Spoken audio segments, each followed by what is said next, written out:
દુઃખદ ચર્ચાનો પ્રારંભ થાય. વક્તાને આ ચર્ચા કરવી ગમતી નથી. શ્રોતાને આ ચર્ચા સાંભળવી ગમશે નહીં. કવિને આ ચર્ચા લખવી ગમશે. તુલસીજી, વાલ્મીકીજી અને એકનાથજી એમ કહે છે કે આ કથા અમારે કરવી જ નથી. તો શ્રોતાઓ કહે છે કે પ્રસંગને બાજુ મૂકીને તેમાં આગળ કેવી રીતે જઈ શકશું? એટલે એકનાથજી એમ કહ્યું કે અત્યંત દુઃખની સાથે અમે આ કથાનું વર્ણન કરીએ છીએ. આ પ્રકરણમાં અનેક પ્રશ્નોની ચર્ચા છે. વિવિધ બાજુઓથી ઘણા મુદ્દાઓને આમાં સ્પષ્ટ કરવામાં આવ્યા છે. તુલસીજી એમ કહે છે કે સ્ત્રી દેવી પણ બની શકે છે અને જ્યારે વિફરે છે ત્યારે રાક્ષસી કરતા પણ વધુ ભયંકર બની શકે. અને એ જ્યારે ભયંકર બને છે, એ જ્યારે વિફરે છે ત્યારે કેવી પરિસ્થિતિ ઊભી થાય છે એનું વર્ણન, એનું નામ અયોધ્યાકાંડ છે. અને સ્ત્રી જ્યારે શાની બને છે, સમજુ બને છે, વિવેકી બને છે, એનું પરિવર્તન થાય છે. તે વખતની જે કથા છે એ ચિત્રકૂટની કથા છે. ચિત્રકૂટના સ્થળ ઉપર કઈ કઈ બદલાઈને આવેલા છે, પરિવર્તન પામીને આવેલા છે, ભરતજીને સાથે લઈને આવેલા છે, રામજીને પાછા લેવા માટે આવ્યા છે. જે રામજીને જવા માટેની ભૂમિકા એમણે તૈયાર કરી, એ રામજીને પાછા ફરે એ માટે વિનંતી કરવા આવ્યા છે. ફર્યા નથી,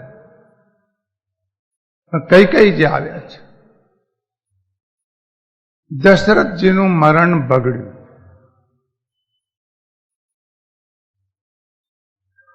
પણ રામાયણકાર એમ કહે છે કે મરણ બગડ્યું છે આવો શબ્દ સામાન્ય સંસારી જીવ માટે વાપરીએ છીએ એવો શબ્દ વાપરવો ઘટે નહીં. મરણ બગડ્યું છે જરૂર, પણ રામના વિરહમાં બગડ્યું છે. રામને ન જોયા માટે મરણ બગડ્યું છે. એમને વનમાં જતા, રામજીને વનમાં જતા જોઈ ન શક્યા. એનો આઘાત દશરથજીને લાગ્યો છે, માટે એમનો દેહ છૂટી ગયો છે. કવિઓ મરણ બગડે છે આવું વર્ણન ન કરી શકે. રામજીના વિરહમાં મૃત્યુ આવ્યું છે અને તે વખતે દશરથજી રામજીને પુત્ર તરીકે યાદ નથી કરતા, સાકાર બ્રહ્મના પ્રગટ સ્વરૂપે એમણે યાદ કરે. મૃત્યુ વખતે પણ રામ રામ રામ એમ કરતા એમને દેહ છોડ્યો છે. એટલા માટે એકનાથજી પણ એમ કહે છે, તુલસીજી પણ એમ કહે છે, વાલ્મીકીજી પણ એમ કહે છે કે દશરથ મહારાજાનું મરણ બગડ્યું છે એમ કેવું વ્યાજબી નથી. આઘાતના કારણે દશરથ મહારાજાનો દેહ છૂટ્યો છે એમ કેવું વ્યાજબી છે. રાજા દશરથજી માટે હવે અતિ સુખનો કાળ પૂરો થયો છે અને અતિ દુઃખના કાળનો પ્રારંભ થયો છે. સંસાર ચક્ર બદલાયું છે. કાળચક્ર બદલાયું છે, કર્મનું ચક્ર બદલાયું છે, પ્રારબ્ધનું ચક્ર બદલાયું છે, નિયતિનું ચક્ર બદલાયું છે. એટલા માટે રામજી પોતાના જીવન દ્વારા જગતના જીવોને સ્પષ્ટપણે કહે છે કે અમારા પણ જીવનમાં જો કાળચક્ર બદલાય છે તો તમારા જીવનમાં નહીં બદલાય એવું કેમ બનશે? અતિ સુખમાં અમે હતા, અતિ દુઃખમાં અમે ગયા. સામાન્ય સંસારી જીવના મન ઉપર સુખ અને દુઃખ જેવી અસર કરે છે, એ સુખમાં હર્ષથી ઘેલો થાય છે, એ દુઃખમાં ઉદ્વેગથી વ્યાકુળ બને છે. એવી કોઈ અસર રામજીના મન ઉપર નથી, સીતાજીના મન ઉપર નથી, લક્ષ્મણજીના મન ઉપર નથી, કૌશલ્યજીના મન ઉપર નથી. એમના જીવનમાં ઓલી કડી ચરિતાર્થ છે સ્થિત પ્રજ્ઞાની કે દુઃખે શું અનદુઃખિન મન, સુખે શું વિગત.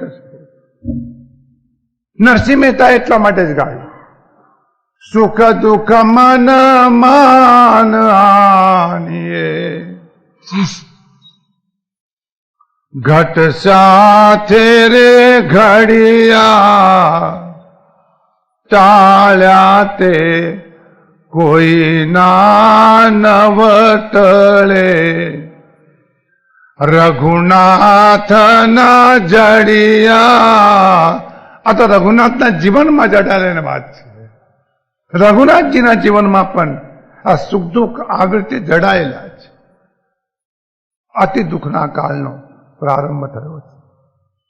અતિ સુખના કાળમાં રામજી જેવા નિરહંકારી હતા, એમ અતિ દુઃખના કાળમાં રામજી અનુદ્વિગ્ન અવસ્થામાં છે. જીવનની મોટી બે સાધનાઓ છે, અહંકાર રહિત અવસ્થા અને ઉદ્વેગ રહિત અવસ્થા. નિરહંકાર અને અનુદ્વેગ એવી અવસ્થા જેને પ્રાપ્ત થઈ છે એને ભગવદ્ ગીતા સ્થિત પ્રજ્ઞ. દશરથના કુટુંબ ઉપર ભયંકર દુઃખ વીજળીને જેમ ત્રાટકી પડી છે. આખું કુટુંબ વેર વિખેર થયું છે. રાજ્યાભિષેકનો મહોત્સવ મહાવિષાદમાં ફેરવાઈ ગયો છે. અયોધ્યાની પ્રજા દુઃખી થઈ ગઈ છે. બધાનું સુખ, બધાનું સમાધાન જૂટવાઈ ગયું છે અને વિપત્તિઓ તૂટી પડી છે. દશરથનો દેહ ત્યાગ થયો. રામજી, લક્ષ્મણજી ને સીતાજી વનવાસમાં ગયા. ભરતજીએ રાજ્ય ન લીધું. એમને રાજ્યાભિષેક અયોધ્યામાં નથી થયો. એમને રાજ્યાભિષેક અયોધ્યામાં નથી થયો. રાજ્યાભિષેક ચિત્રકૂટમાં થયો છે અને તે રાજ્યના સિંહાસન વગર થયો છે, એક વૃક્ષ નીચે થયો છે. રામજી એમ કહ્યું છે કે આ રાજ્ય મારું છે માનીને થાપણ રૂપે તમે તમારી પાસે રાખો. એમણે સ્વીકાર્યું છે, પણ રાજ્યની ગાદી ઉપર ભરતજી બેઠા નંદીગ્રામમાં રહેવા ગયા છે. અને રામજીએ જેવો ત્યાગ સ્વીકાર્યો, કૈકેયીજી માગણી કરવાના છે. તમામ સંસારના પદાર્થોથી, તમામ સંસારના સંયોગોથી વિરક્ત બનીને જેમ સંન્યાસી વનની વાટે જાય છે એવો રામજીને વનવાસ આપો. જેવો તેવો વનવાસ નહીં, એવો વનવાસ આપો. સંન્યાસીના જેવો વનવાસ આપો. રામજી કશું લઈ શકશે નહીં આ અયોધ્યાના રાજ્યમાંથી. ઉદાસીન, સંન્યાસી, વિરક્ત, ત્યાગી, જેવો ત્યાગી બનીને જાય છે એ રીતે રામજી વનવાસમાં જાય એવી માગણી કૈકેયીજીએ કરી. અને જે રીતે રામજી ગયા છે એ જ રીતે ભરતજી નંદીગ્રામમાં રહ્યા છે. ફરક એટલો છે કે રામજી ખરેખર વનમાં રહ્યા છે અને ભરતજી અયોધ્યાના નંદીગ્રામમાં રહેવા છતાં પણ વનમાં રામજી જેવા રહ્યા છે એ રીતે ભરતજી નંદીગ્રામમાં રહ્યા. કઠિન વાત છે. ભરતજીના પ્રેમની તુલના ન થઈ શકે. રામજીએ કહ્યું છે કે ભરત જેવો બંધુ થવાનો નથી ને થયો પણ. હું તો વનવાસમાં છું જ, પણ અયોધ્યાના રાજ્યમાં રહેવા છતાં એ વલકલ વસ્ત્રો પહેરે છે, જટા બાંધી દીધી છે, પગમાં કશું પહેરતા નથી, વનમાંથી ફળો મંગાવીને આહાર લે છે, સરદસના ભોજન કરતા નથી. ગામમાં જ અયોધ્યામાં જ પોતાની પત્ની છે માંડવીજી, એની પાસે જતા પણ આવો ત્યાગ તો ભરત જ કરી શકે. અયોધ્યાનો મહેલ સ્મશાન જેવો બની ગયો. સુમિત્રાજીની પીડાનો પાર નથી, કૌશલ્યાજીને પીડાનો પાર નથી, અને એનું કારણ, એનું નિમિત્ત માત્ર મંથરા. અને મંથરાનું સાધન કઈ કઈ બન્યું છે. આ પ્રકરણનો પ્રારંભ કરતા પહેલા તુલસીદાસજી એક અદ્ભુત ગાથા છે.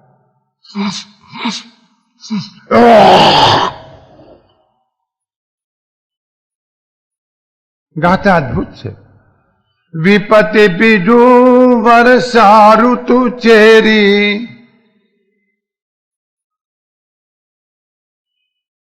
અલૌકિક ગાથા છે આ. વિપતિ બીજું વર્ષા ઋતુ ચેરી, ભૂઈ ભઈ કુમતી કઈ કઈ કેરી, પાઈ કપટ જલુ અંકુર જામા, ભરદો દલ દુઃખ ફલ પરિણામા. અનુકૂળ હોય તો ગાથા લખીને રાખે. વારે વારે વાંચવા જેવી ગાથા છે. તુલસીજી કહે છે કે વિપત્તિ એ બીજ છે, વિપત્તિ એ બીજ છે. જેમ બીજમાંથી આખું વૃક્ષ ખીલે છે, ફૂલે છે, ફાલે છે, વિપત્તિના બીજમાંથી તમામ દુઃખોનું વૃક્ષ ઘેગુર બનીને પાંગરે છે. જેમ વૃક્ષને અનેક ડાળો છે, એમ વિપત્તિના બીજમાંથી ઉત્પન્ન થયેલા વૃક્ષને હજારો ડાળો છે. સંસારમાં દુઃખનો પાર નથી. આ તો તમને ધન્યવાદ ઘટે છે, તમે કાઠી છાતીના છો કે તમે સંસારમાં રહી શકો છો. અમારા જેવા કાચા પોચાનું ગજું નથી, ન રહી શકે. આટલા દુઃખો વચ્ચે, આટલી વિપત્તિઓ વચ્ચે હસ્તે મોડે છોકરી ખબર નથી, પણ ચોટીને તો રહ્યા જ છો એ વાત નક્કી છે. કયું દુઃખ સંસારમાં નથી. વિપત્તિ બીજ છે, બીજમાંથી જેમ ઘેગુર વડલો થાય છે, એને હજારો ડાળીઓ હોય છે, હજારો ટેટા હોય છે, હજારો ફળ હોય છે, એમ સંસારરૂપી વૃક્ષને હજારો દુઃખોની ડાળીઓ છે, હજારો મૂંઝવણો છે, હજારો પ્રતિકૂળતાઓ છે, હજારો ઈચ્છાઓ છે, હજારો લાલસાઓ છે, હજારો આસક્તિ. વિપત્તિ એ બીજ છે. એકલું બીજ શું કરશે?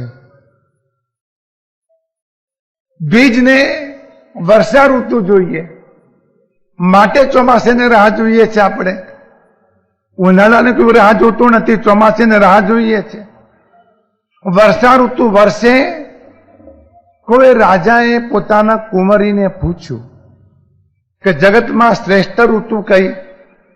કોઈએ કોઈ વસંત ઋતુ, કોઈએ કહ્યું હેમંત ઋતુ, કોઈએ કહ્યું શિશિર ઋતુ. પણ એક દીકરીએ કહ્યું, મહારાજ આ બધી હેમંત ઋતુ ને વસંત ઋતુ ને શિશિર ઋતુ કે વર્ષા ઋતુ જો ન હોય તો એકે ઋતુ તમને સહન નહીં થાય. વસંત ઋતુના ગીત વર્ષા ઋતુ વગર ગાઈ નહીં શકાય. વર્ષા ઋતુ જે બીજું કોઈ ઋતુ નથી. એ વર્ષા ઋતુ આવે તો બીજ પાંગરે, તો વિપત્તિ એ બીજ છે. વિપત્તિ બીજું, વિપત્તિ એ બીજ છે. પણ વર્ષા ઋતુ ચેરી, આ મંથરા વર્ષા ઋતુ છે. આ મંથરા વર્ષા ઋતુ છે. વિપત્તિ રૂપી બીજ ખીલવાના માટે મંથરા વર્ષા ઋતુ બની. બહુ ખીલવ્યું, બહુ ખીલ્યું. કઈ બાકી નથી રાખ્યું મંથરાએ. તુલસીજી ત્રીજી વાત કરે છે કે બીજ હોય ને વર્ષા ઋતુ પણ હોય, પણ ત્રીજી મહત્વની વાત, એને વાવવા માટે ભૂમિ જોઈએ ને, ખેતર જોઈએ ને, જમીન જોઈએ ને. વાવશો ક્યાં? આરસપાના પથ્થર પર બીજ ન વવાય, અને ગ્રેનાઇટ ઉપર પણ બીજ ન વવાય, તિજોરીમાં બીજ ન વવાય. બીજને વાવવાના માટે ભૂમિ જોઈએ, ખેતર જોઈએ, જમીન જોઈએ.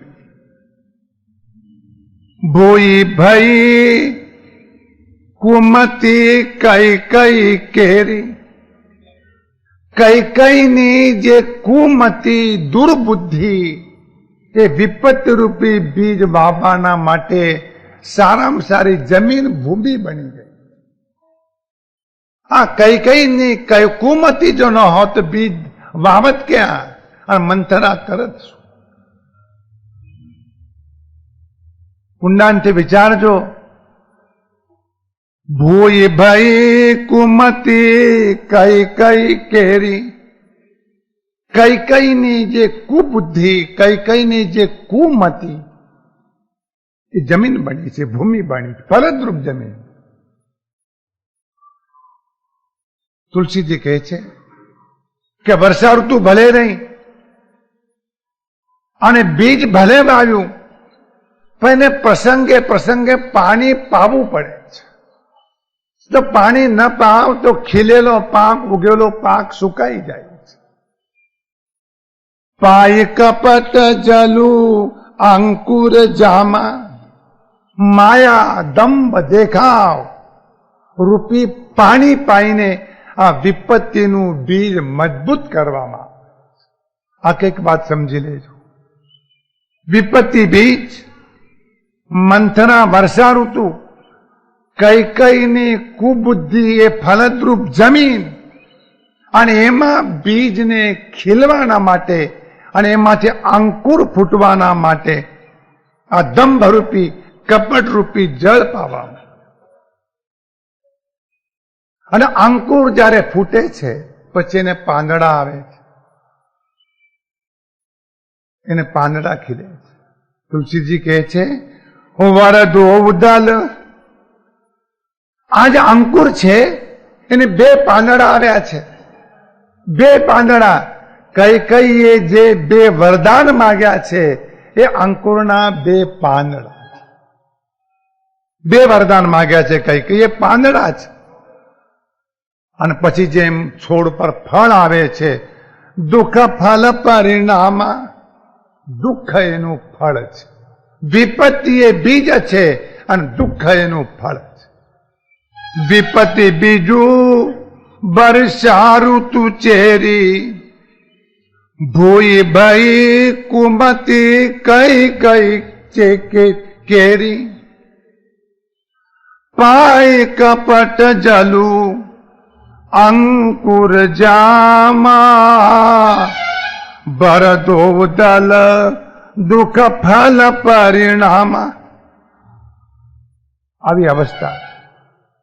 આ વિપત્તિના બીજને કઈ કઈના હૃદયમાં કઈ કઈ એ જમીન બનીને ખીલવ્યું, અને મંથરા વર્ષા ઋતુ.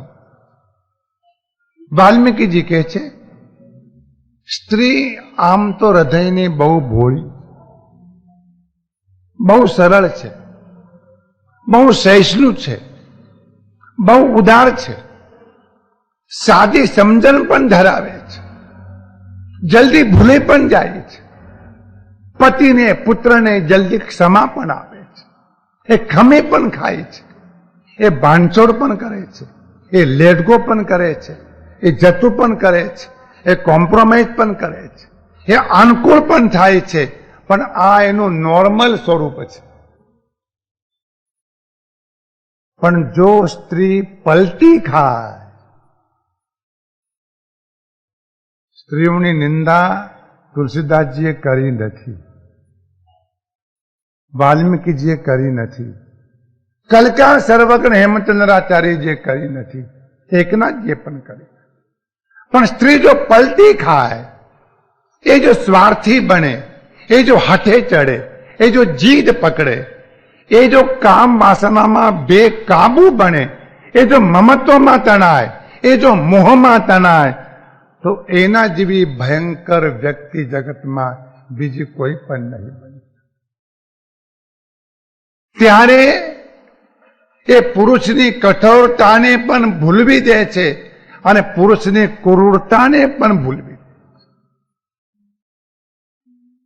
દશરથજી અતિ સરળ છે, અતિ સૌજન્યશીલ છે. કોઈ કવિઓએ દશરથ મહારાજાને કામી કહીને ભોગવ્યા. તુલસીજી સંમત નથી, એમાં વાલ્મીકીજી સંમત નથી અને એકનાથજી પણ સંમત નથી. કલકા સર્વજ્ઞ હેમચંદ્રાચાર્યજી પણ સંમત નથી. કવિ ગમે તેટલી કલ્પનાઓ દોડાવે, પણ એ કલ્પના વાસ્તવિકતાની ભૂમિકા પર હોવી જોઈએ. માત્ર કલ્પના ન ચાલે, માત્ર કલ્પના ચાલતી નથી. સંતો કહે છે કે દશરથ મહારાજા વિવેક ચૂકે એવા નથી, ભાન ભૂલા થાય એવા નથી, સમતુલા ગુમાવે એવા નથી, એ મર્યાદા ચૂકે એવા નથી. ગમે તેમ તો એ રામજીના પિતા છે, વશિષ્ઠજીના શિષ્ય છે, બહુ વિવેકી, જ્ઞાન સંપન્ન, સરળ પુરુષ છે. એમને સામાન્ય માણસની જેમ કામ વાસનામાં પાગલ થયેલા છે એમ જ વર્ણન કરવું એ દશરથજી માટે બરાબર નથી.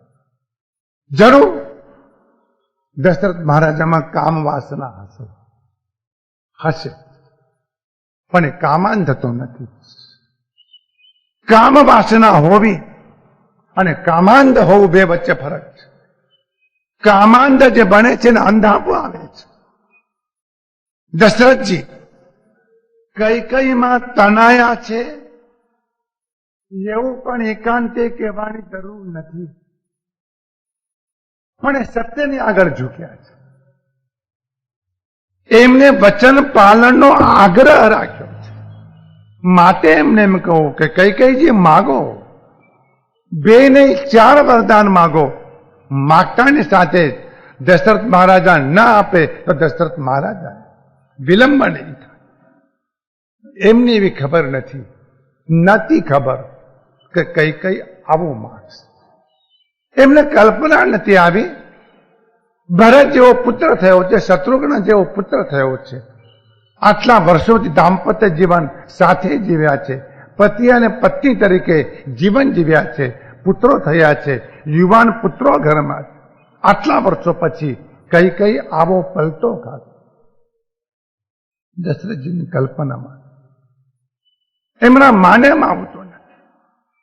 શાસ્ત્રો કહે છે કે દુર્જનનો સંગ ક્ષણભર જો થાય તો માણસ કેવો બગડી જાય છે એનું શ્રેષ્ઠ ઉદાહરણ કઈ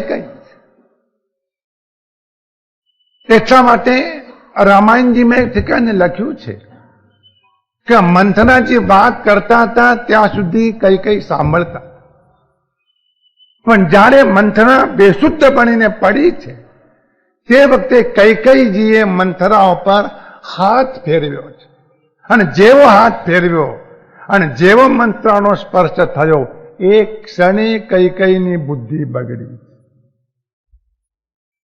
એટલા માટે દુર્જનને સ્પર્શ પણ ન કરવો, દુર્જનને સ્પર્શ પણ ન કરવો, દુર્જનથી 100 ગાવું છેટા રહેવું.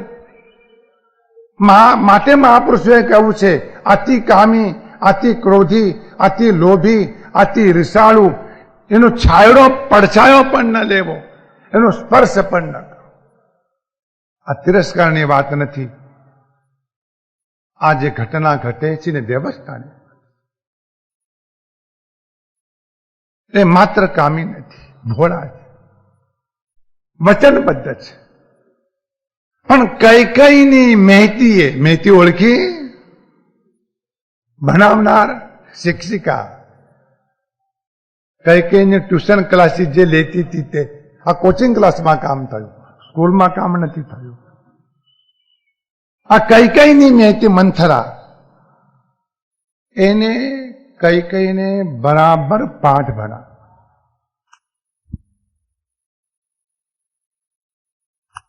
કાવતરું પૂરેપૂરું સફળ ન થાય ત્યાં સુધીમાં વચમાંથી પાછી પાણી કરવાની નથી. મરણીય યોદ્ધા બનીને આ યુદ્ધ લડવાનું છે. આ મંત્રાએ પાનો ચડાવ્યો છે. માટે કૈકેયી કઠોર બની. અત્યારે તો કૈકેયીમાં ઈર્ષા છે, એક વાત. પુત્ર મોહ છે, બીજો વાત. દ્વેષ છે કૌશલ્યાજી પ્રત્યે, ત્રીજી વાત. અને આ મારું રાણીપદ કદાચ ચાલ્યું જાય અને આવી સુખ સગવડ મારી ન રહે એવી ભયની ચિંતા પણ છે, અસલામતી પણ છે. અને ખાસ કરીને મંથરાની ચઢામણી પણ છે. એના કારણે કૈકેયી આવી બનેલી દેખાય. પણ મોડે કૈકેયીને સત્ય સમજાયું. અને જ્યારે સત્ય સમજાયું છે ત્યારે કૈકેયીનું અસલ સ્વરૂપ પાછું પ્રગટ થયું.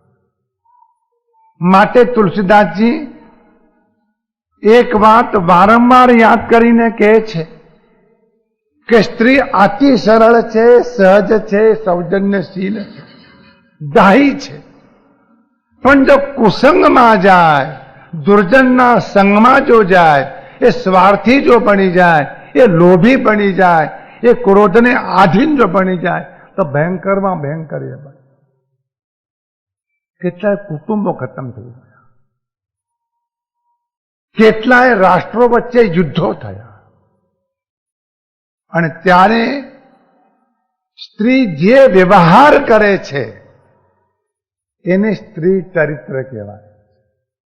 આ સ્ત્રી ચરિત્ર શબ્દ ક્યાં વાપરવો એ પણ નક્કી કરી લો. જ્યારે આ સ્ત્રી આવી બનીને જે વ્યવહાર કરે છે એને સ્ત્રી ચરિત્ર કહેવાય. ત્યારે અકળ બને છે, ત્યારે ગૂઢ બને છે, ત્યારે રહસ્યમય બને છે, ત્યારે ન સમજી શકાય એવી એ બને છે. અને સમુદ્ર કરતા પણ ગહેરી અને ઊંડી બની જાય. વાલ્મીકીજીએ કહ્યું છે, કાળી નાગન ઝેરથી ભરેલી કાળી નાગન તો સારી, પણ એના કરતા પણ આવી સ્ત્રી ભયંકર બની જાય છે. એ વેરથી, દ્વેષથી પાગલ બની જાય છે. ત્યારે પથ્થર કરતા વધુ કઠોર બને. ત્યારે જે વ્યવહાર કરે છે એ વ્યવહારને શાસ્ત્રોએ સ્ત્રી ચરિત્ર કહ્યું. એવે વખતે સામે કોણ છે એ પણ સ્ત્રી જોતી નથી. મારો પતિ છે, મારો પુત્ર છે, મારો પિતા છે, મારો ભાઈ ભૂલી જાય છે. જ્યારે બદલો લે છે ત્યારે પૂરેપૂરો બદલો લે છે. અને જ્યારે વેર વાળે છે ત્યારે કશું બાકી નથી રાખતી. આખો દાવા ન સળગાવી શકે છે. દશરથ મહારાજા આ સ્ત્રી ચરિત્રને સમજી શક્યા નથી. એમને ખબર જ નથી કે આ તખ્તો તૈયાર થયો છે અને મંથનાએ કૈકેયીને પાઠ ભણાવીને બરાબર તૈયાર કરી છે. આવી ખબર જો હોત તો દશરથ મહારાજા એને આંખો મીચીને ન કહેત કે માગવું હોય તેમાં, ન કહેત, વિવેકપૂર્વક વાત કરે. આટલા વર્ષો લગ્ન જીવન સાથે જીવ્યા, કઈ કઈ પત્ની તરીકે રહી, આટલી વફાદાર રહી.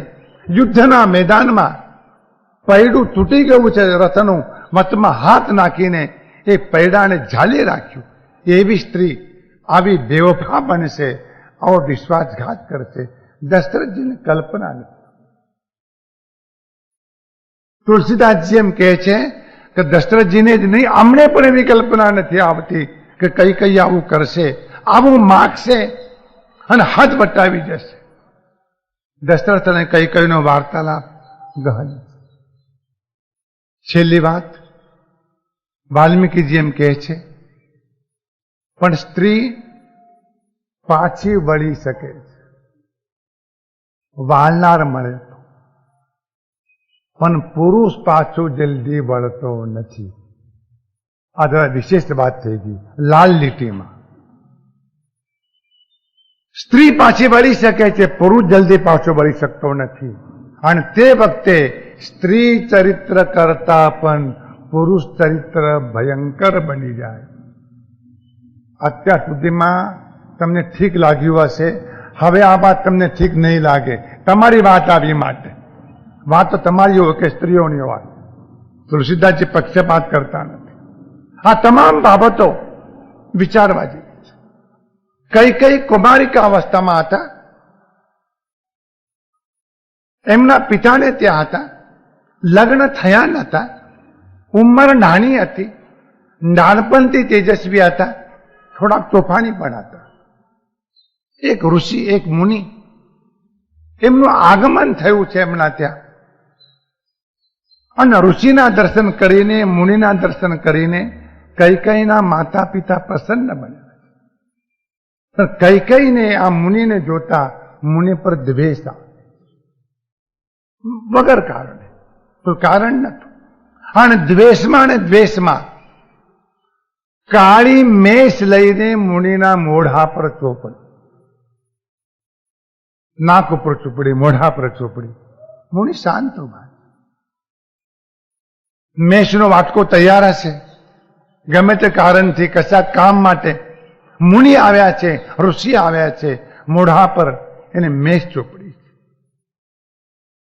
મુનિએ કહ્યું, બેટા દીકરી, તું નાની છો, તારું બાળપણ છે, આ તું શું કરે છે તને ખબર નથી. અમે તો માત્ર ભિક્ષા લેવા આવ્યા છીએ, અને તે આ મોઢા પર કાળી મેષ ચોપડી છે. અમને કઈ વાંધો નથી, પણ કુદરત રાજી નહીં. તારા માટે એક દિવસ એવો આવશે કે આખું જગત તને તારા મોઢા પર કાળી મેષ ચોપ. આ શ્રાપ નથી આપ્યો, ઋષિઓ શ્રાપ આપતા જ નથી, ભૂલી જાવ. શ્રાપ આપે ઋષિ નહીં, ઋષિ શ્રાપ નથી. બેટા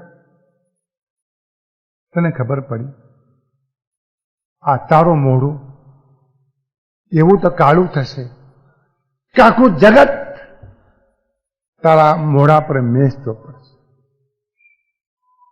અને બીજી વાત, તારી અત્યંત વિશ્વાસુ અને અત્યંત પ્રિય, તને અત્યંત વફાદાર એવી દાસીથી તું દોરવાઈ જઈશ. ત્રીજી વાત, પરિણામે તને અકાળે વૈધવ્ય પ્રાપ્ત થશે. અને ચોથી વાત, તારો પુત્ર, તારો દીકરો, તારા પેટનો દીકરો એ તારો ભયંકર તિરસ્કાર કરશે. આવું કર્મ ઉપાર્જન તે 2 મિનિટમાં કરી લીધું. કઈ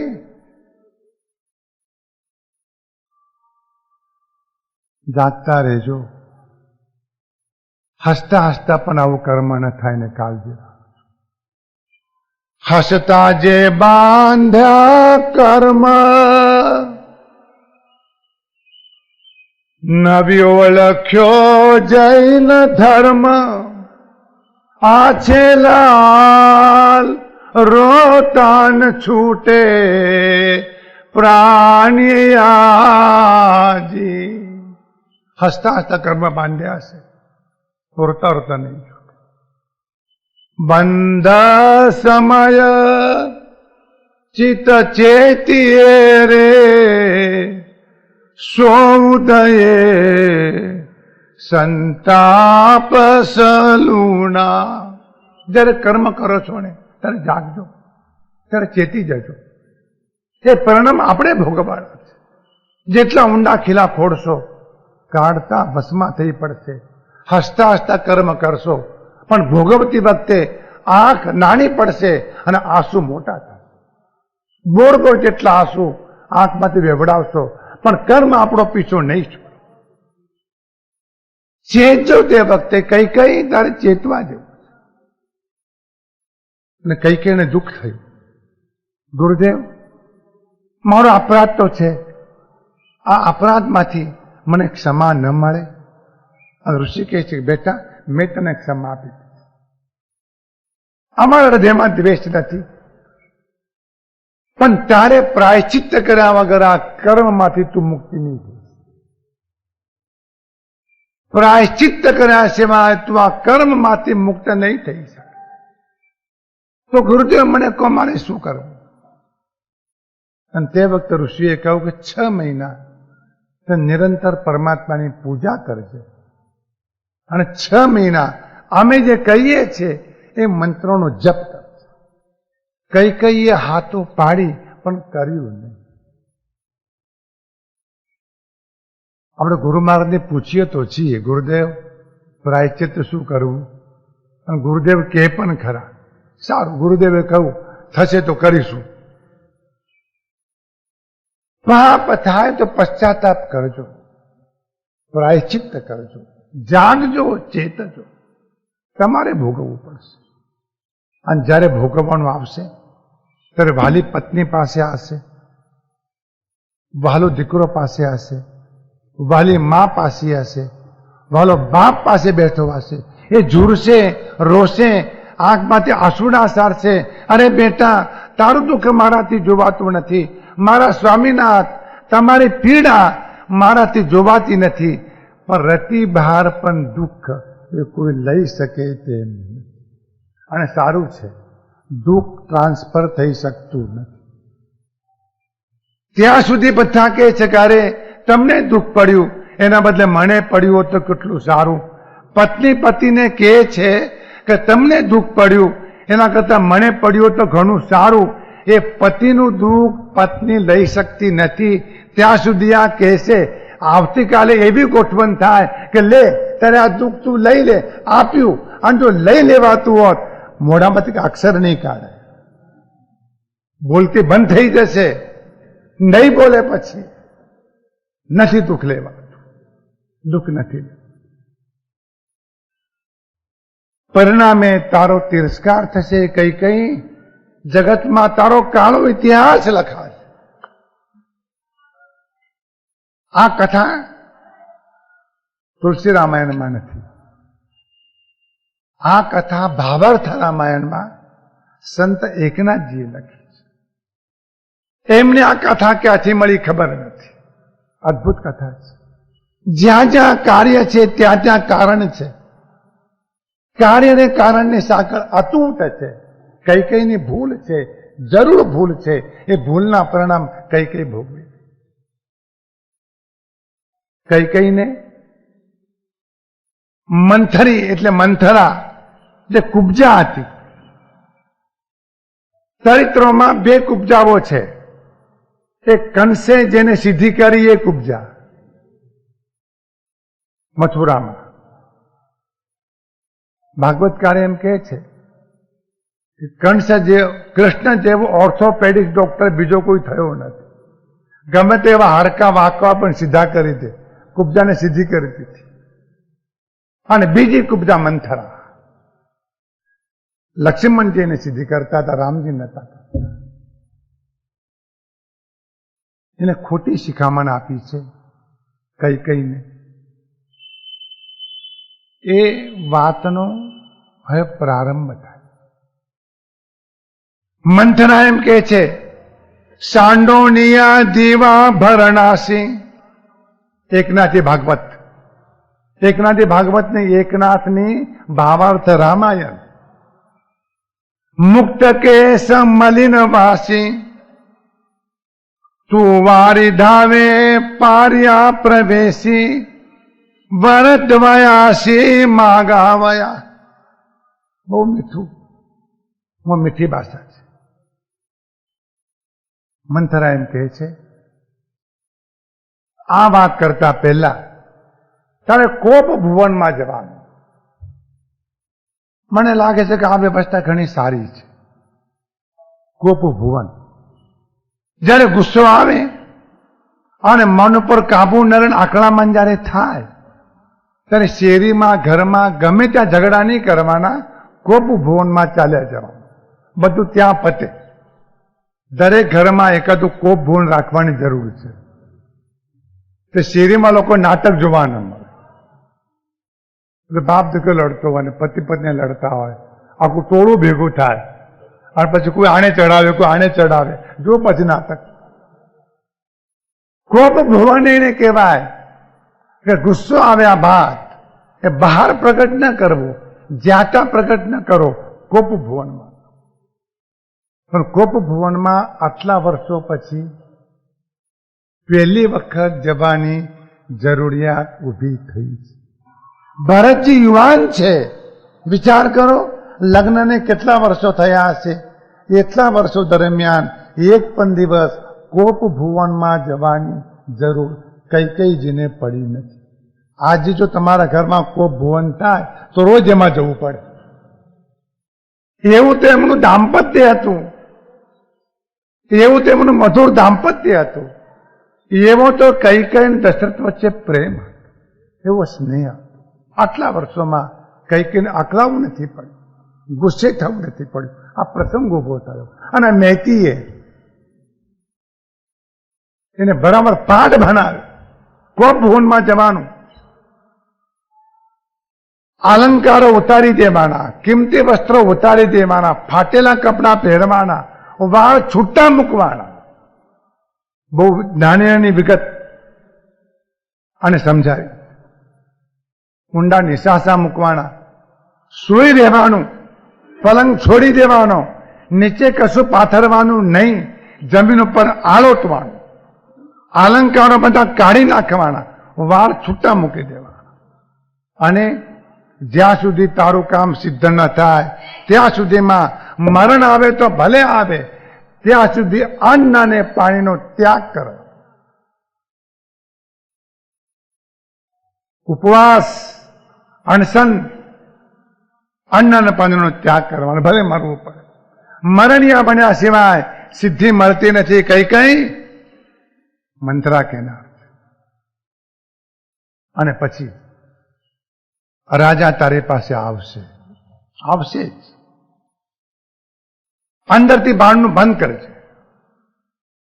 મંથરાએ દાસ દાસીઓને કહી દીધું છે, દશરથ મહારાજા પધારે, તમારે કશું એમને કહેવાનું નહીં. અને આ બધાની મુકાદમ આ મંથરા હતી. એનો હોદ્દો ઘણો મોટો હતો, સુપરવાઇઝર હતી. આ દાસ દાસીઓ એના હાથની છે, કોઈ બોલી શકે નહીં. જવાબ નહીં આપવાનો, દશરથ મહારાજા આવશે, જવાબ હું આપીશ.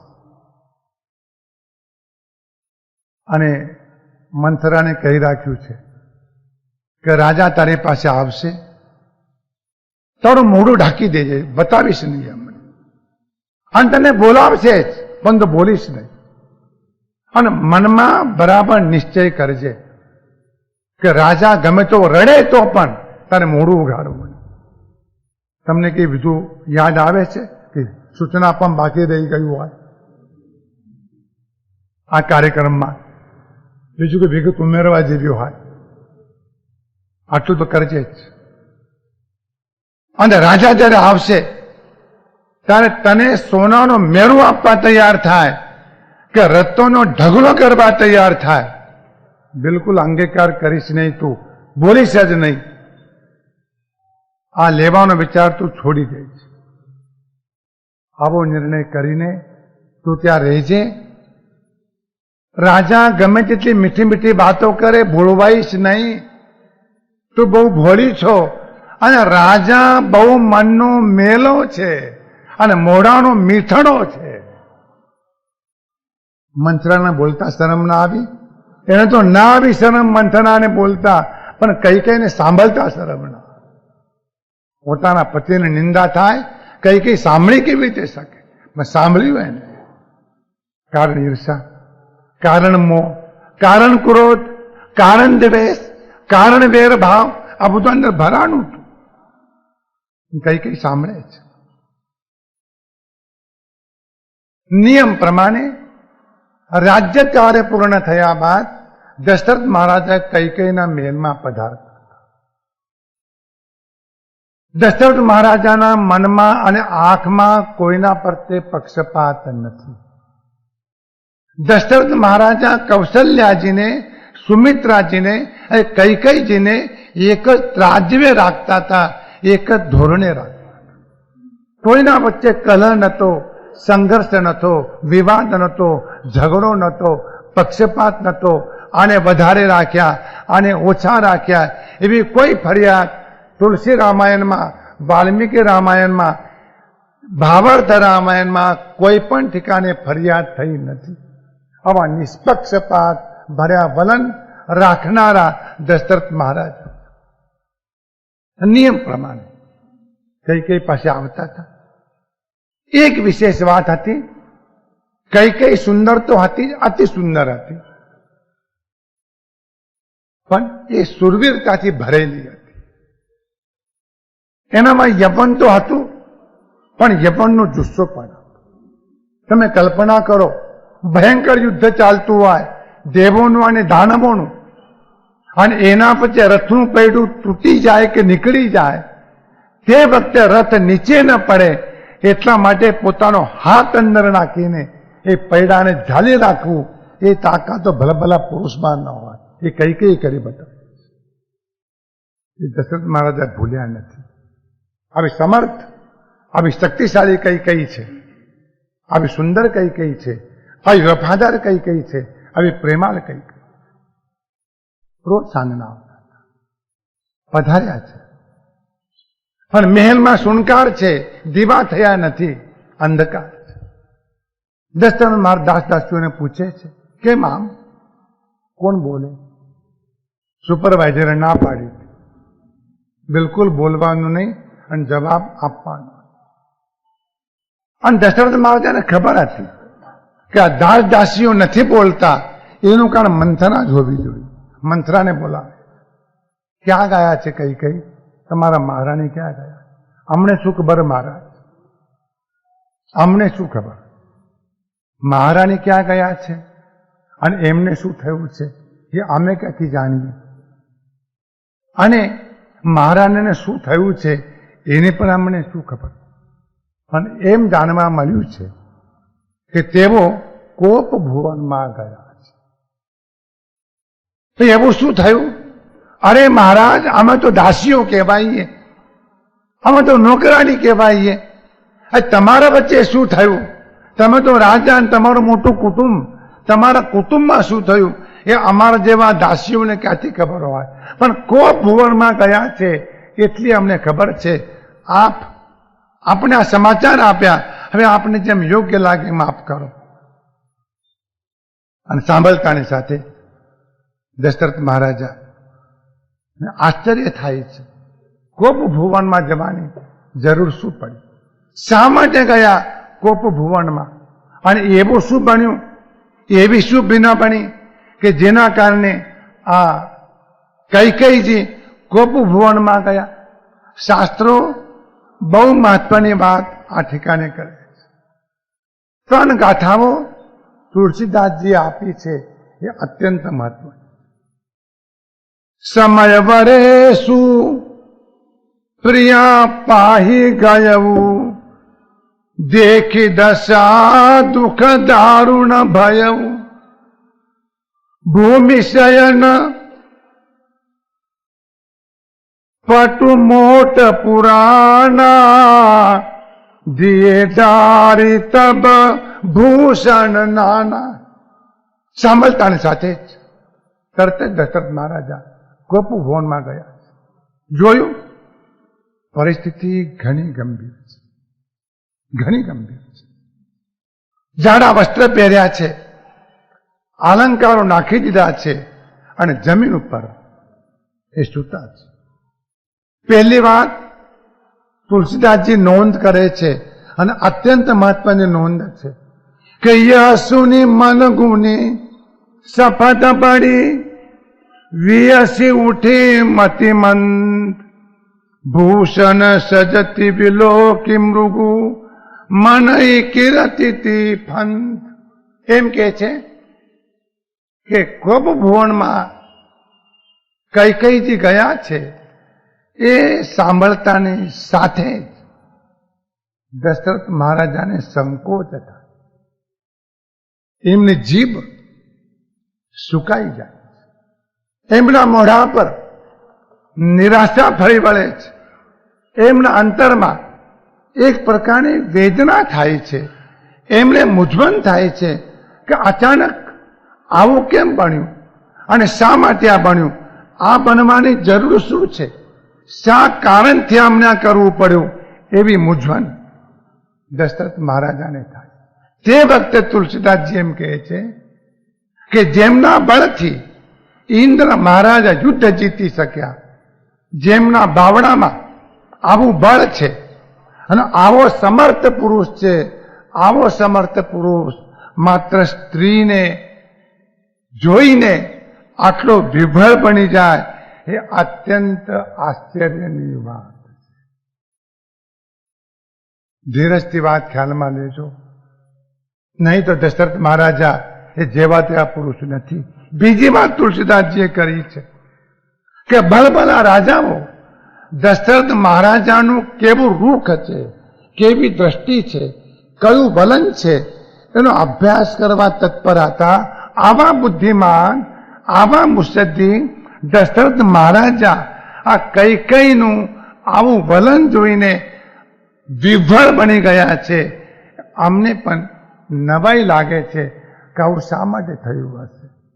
એટલું જ નહીં, કૈકેયી વિસ્મયમ પ્રાપ્ય પરમ દર્શના પ્રજ્ઞા મે નાવ જાનામી શ્રેષ્ઠે શ્રેષ્ઠાભિધાયિની. તુલસીદાસજી એમ કહે છે કે દશરથ મહારાજાને આવા વિકલ્પો મનમાં ઉઠ્યા છે અને એમને સંકોચ થયો છે. શોષુણીતી રીસ ગયવું સુખાઈ દેખવું કામ પ્રતાપ બળાઈ. ભારે અદભુત ગાથા છે. સુલ કુલિસ અસી અંગ બનિહારે તે રતિનાથ સુમન સર મારે. આ દશરથજી તો એવા છે કે ત્રિશૂળનો ઘા થાય તો ઝીલી શકે એવા છે, વજ્રનો ઘા થાય ઇન્દ્રનો તો પણ ઝીલી શકે એવા છે, અને ચંદ્રહાસ તલવારનો ઘા થાય, ગજવેલ તલવારનો તો પણ ઝીલી શકે એવા છે. પણ કઈ કઈ ભુવનમાં ગયા છે એ વાતને દશરથ મહારાજા ઝીલી શકતા. ઘણા કારણો છે, એમાં એક કારણ એવું છે કે આવતીકાલે રામનો રાજ્યાભિષેક છે. એવા રાજ્યાભિષેકના પ્રસંગે આ કુટુંબમાં બધા આનંદમાં હોય, બધા પ્રસન્ન હોય, બધા લહેરમાં હોય, બધા સ્વસ્થ હોય, બધા તંદુરસ્ત હોય. એવા ટાઈમે અને આ કૈકેયીએ મને અત્યાર સુધીમાં કેટલી વખત કહ્યું છે કે મહારાજ હવે રામનો રાજ્યાભિષેક ક્યારે કરો, હવે રામનો રાજ્યાભિષેક ક્યારે કરો. જ્યારે જ્યારે હું આવતો હતો ત્યારે કૈકેયી મને યાદ દેવડાવતો, હવે રામ બહુ લાયક છે, રામ ઉંમર લાયક થયા છે, રામ જેવો પુરુષ જગતના પાકે એવો નથી, રામ તમામ સદગુણોથી ભરેલા છે, રામ મને અત્યંત પ્રિય છે. મહારાજ આ મારા ભરત કરતા પણ રામ મને અત્યંત વાલા છે, તમે એમને ક્યારે રાજ્યાભિષેક કરો છો. વારંવાર મને કૈકેયી આ પ્રમાણે કહેતા, આગ્રહ કરતા. અચાનક શું થાય? હું અહીં આવ્યો છું એટલા માટે આવ્યો છું. દશરથ મહારાજાએ વિચાર્યું કે કૌશલ્યાજીને ખબર છે, પણ કૈકેયીજીને મેં સમાચાર નથી આપ્યા તો કોઈ દાસ દાસીઓ દ્વારા કૌશલ્યા પાસે સમાચાર પહોંચ્યા. દાસ દાસીઓ દ્વારા સુમિત્રાજી પાસે સમાચાર પહોંચ્યા છે, પણ કઈ કઈને હું જાતે જ કહેવા છું, હું જાતે સમાચાર આપવા. કારણ કઈ કઈને રામ બહુ વાલા છે. એવો મનમાં ભાવ લઈને રાજ્યાભિષેકના સમાચાર આપવા માટે, આનંદદાયક સમાચાર આપવાના માટે દશરથ મહારાજા આવ્યા છે. અને એવી વખતે આ કઈ કઈ કો ભુવનમાં હોય તો મનમાં મૂંઝવણ કેમ ન થાય? માટે મૂંઝવણ. દશરથ મહારાજાને બીજો વિચાર એવો આવ્યો છે, આ તો રાજ્ય છે. આજે ગાંધીનગરમાં ખટપટ છે કે દિલ્હીમાં ખટપટ છે એવું નથી. ખટપટ તો અયોધ્યામાં થઈ, અને ખટપટ દ્વારિકામાં થઈ, અને ખટપટ મથુરામાં થઈ. જ્યાં રાજ્ય ત્યાં ખટપટ. કોઈ ખટપટ તો ઊભી થઈ નથી ને, એવો કે બનાવ તો બન્યો નથી ને. આવા બધા મનમાં ભાવો દશરથ મહારાજાને ઉઠી રહ્યા છે. અને એ ભાવમાં દશરથ મહારાજા ગોપ ભુવનમાં પ્રવેશ. કઈ કઈની હાલત જોઈ છે. હાલત જોઈને દુઃખ થયું. પાસે બેઠા કઈ કઈના શરીરને સ્પર્શ કર્યો. જેવો દશરથ મહારાજાએ સ્પર્શ કર્યો, આગા જાઓ, મને ના અડશો. ફૂફાણો માર્યો, કાળી નાગન મારે છે. ના બોલશો મારી સાથે, તમારું મોડું જોવા નથી, અને મારું મોડું તમને બતાવવું. પણ કારણ વગર, પ્રસંગ વગર, વિના વગર, ઘટના વગર, કઈ પણ બન્યા વગર અચાનક એકદમ એક ગાથા કઈ કઈના મુખમાં તુલસીદાસજી મૂકવાના છે કાલે. અદભુત ગાથા. કે ગાથા આવે એના પહેલા કઈ કઈને સમજાવવાના માટે દશરથ મહારાજા અનેક પ્રયત્નો કરે.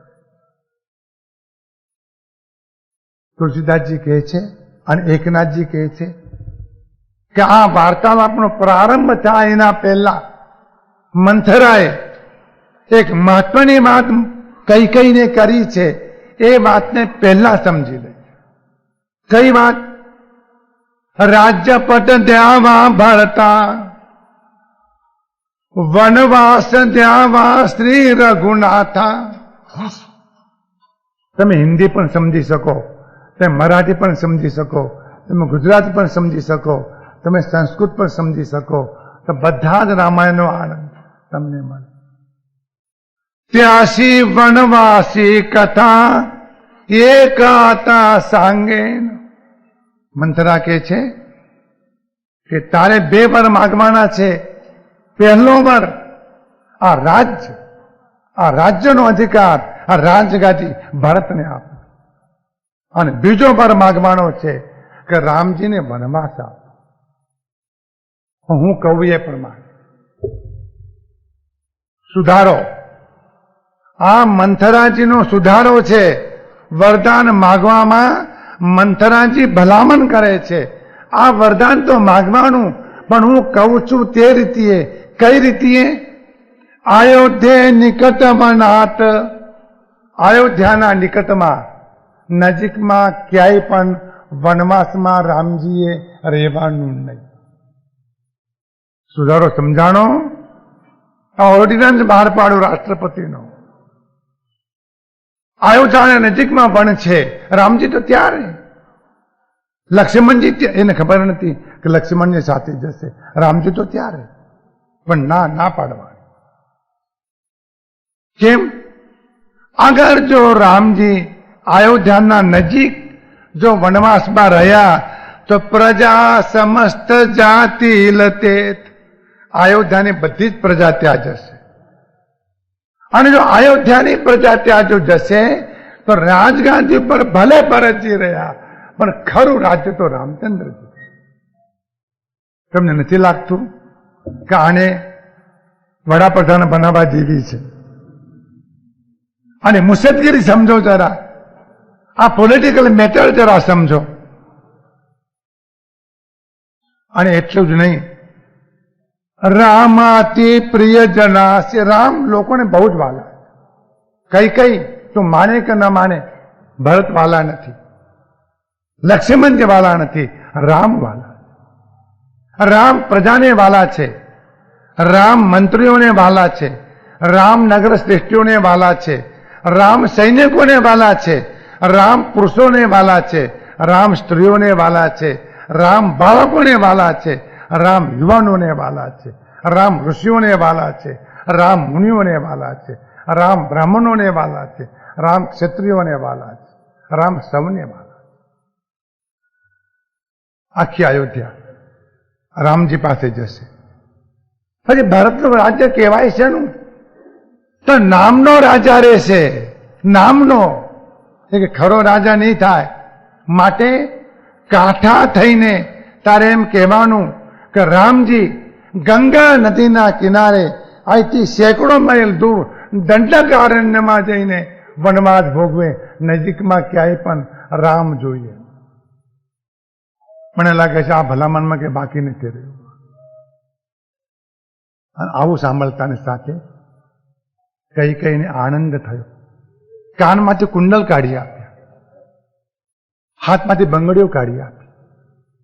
અને કઈ કઈ એમ કહે છે કે ભરતનો રાજ્યાભિષેક થયા પછી મંથરા તને સોનાથી મળી અને તારા કપાળમાં રતનનો ટીકો લગાવે. વાલ્મીકી રામાયણમાં વાલ્મીકીજી 2 શ્લોકો. કઈ કઈ વિસ્મયમ પ્રાપ્ય પરમ પરમ દર્શનમ પ્રજ્ઞામ તે નાવ જાનામી શ્રેષ્ઠે શ્રેષ્ઠાભિધાયિની. અરે મારી મંથરા, મારે તને શું ઉપમા આપે. મને આશ્ચર્ય થાય છે. આવી સર્વશ્રેષ્ઠ પ્રજ્ઞા તને પ્રાપ્ત થઈ જાણીને મને આશ્ચર્ય થાય. મને તેમ લાગે છે મંથરા, આ પૃથ્વી ઉપર, આ ધરતી ઉપર, આ વર્તમાનમાં તારા જેવી શ્રેષ્ઠ બુદ્ધિવાળી કુશળ સ્ત્રી જડવી અને મળવી મુશ્કેલ છે. ખરેખર તો આ પરમાત્માએ તને મારા માટે મોકલી છે, મારું હિત કરવા માટે તને મોકલી છે.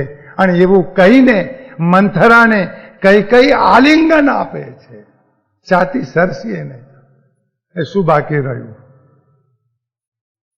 હવે કહેવત છે ગુજરાતીમાં, ઓછું પાત્ર અને આટલું ભણ્યો અને વડકની વહુને દીકરો થયો, પછી બાકી શું રહે? આ મંથરા આલિંગન આપ્યું. અને કોપ ભુવનમાં પ્રવેશ કેમ કરવો એની ભલામણ કરી. અને એ સંજોગોમાં હવે દશરથ મહારાજા કોપ ભુવનમાં પધાર્યા છે. એ વાર્તા બહુ અદ્ભુત છે, સાંભળવા જેવી નથી, કરવા જેવી નથી, પણ કરવી તો પડશે. આવતીકાલે એ વાર્તાનો પ્રારંભ થશે. ધન્યવાદ. આટલા ધીરજપૂર્વક સાંભળ્યું તે માટે ધન્યવાદ.